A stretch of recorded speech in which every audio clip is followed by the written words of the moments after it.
Dan yang belum mati ketika dia tidur, maka dia tahan jiwa orang yang telah dia tetapkan kematian. Siapa-siapa yang Allah tahan jiwa dia tak bagi balik, orang tu mati. Kalau Allah pegang jiwa dia, lepas tu Allah bagi balik, Allah lepaskan balik, dia hidup. Jadi orang mati pun Tuhan pegang jiwa, orang tidur pun Tuhan pegang jiwa.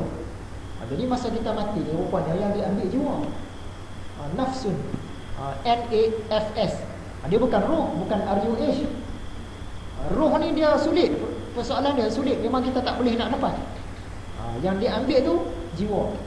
Orang mati bercerai lah jiwa dia. Yang tu yang paling tepat. Tapi kalau ikut bahasa kita, mati roh dia Tuhan ambil dah.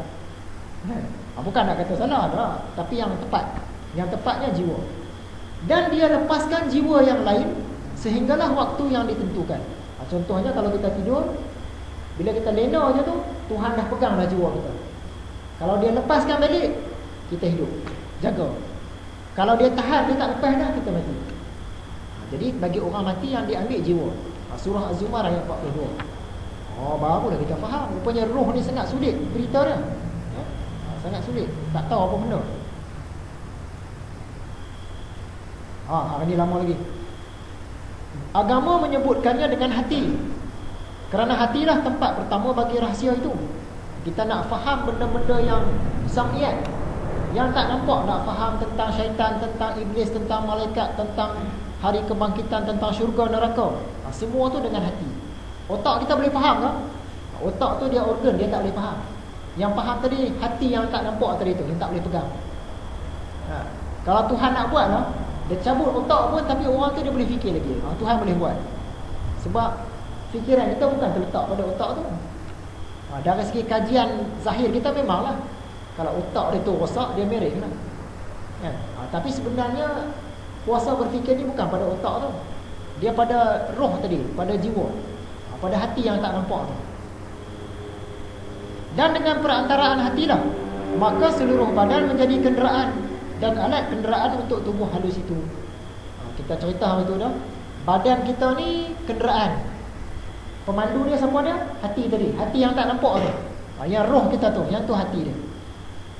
Sebuah trailer panjang daripada Sungai Kerang nak pergi Johor, kalau tak ada pemandu dia boleh sampai kan? Tak boleh sampai, mesti ada pemandu dia. Jadi tubuh badan kita pun kalau nak sampai kepada Allah, ke dalam syurga, dia kena ada pemandu. Pemandu dia roh kita. Jadi roh tu kena cantik lah, kena pandai bawa kenderaan dia, baru dia sampai tu cantik. Dan menyingkap tutup dari sir tersebut. Sir ni rahsia, adalah sebahagian daripada ilmu mukasyafah. Bila kita dah sampai peringkat mukasyafah, peringkat yang tinggi dah, baru kita boleh faham dengan lebih jelas. Sebab nak cerita pasal roh tadi, tak sampai perkataan kita, akal kita pun tak sampai nak cerita, melainkan kita kena lalui. Kan cerita hang itu, ilmu yaqin, ainul yaqin, haqqul yaqin. Sampai peringkat haqqul yaqin, barulah dia faham banyak. Itu pun tak faham semua juga. Paling tinggi yang diperbolehkan, hanya dapat dikatakan bahawa hati ataupun qalbu itu ialah suatu zat yang amat bernilai, satu mutiara yang amat mulia, lebih mulia dari segala benda yang dapat dilihat dengan mata. Dia itu urusan ketuhanan. Wa yas'alunaka 'anir ruh, qulir ruhu min amri rabbi. Dan ditanyakan kepada engkau tentang roh, katakanlah roh tu daripada urusan Tuhanku, daripada perintah Tuhanku, sedangkan kamu diberi pengetahuan hanya sedikit. Cuba cerita tentang roh, tak tahu cerita sikit boleh, cerita banyak memang kita tak ada pengetahuan. Kalau ada satu orang Tok Guru kata, saya boleh cerita roh, habis. Siapa nak tahu tentang roh ni datang belajar dengan saya cerita roh 100%.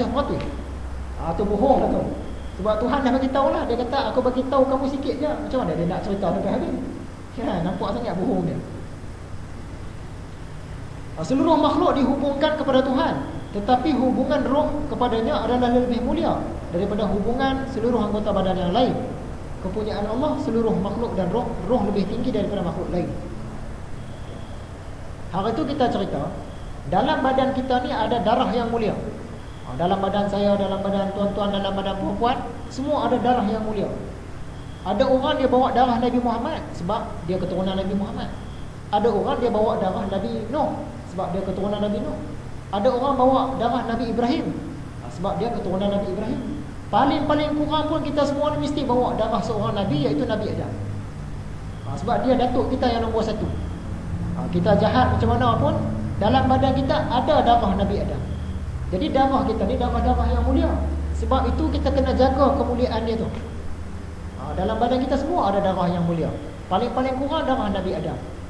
Kecualilah kita ni lahir daripada buluh betung, ataupun lahir daripada muntah lembu, ataupun lahir daripada makhluk asing ke apa kan, memang tak ada lah darah Nabi Adam.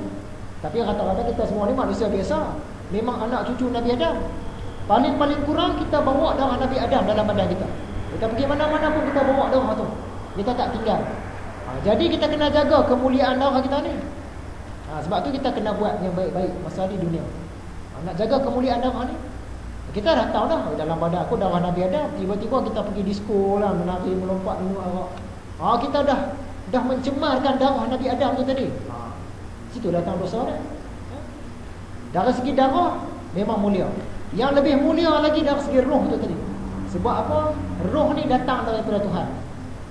Daripada urusan Tuhan, yang tu lebih mulia lagi.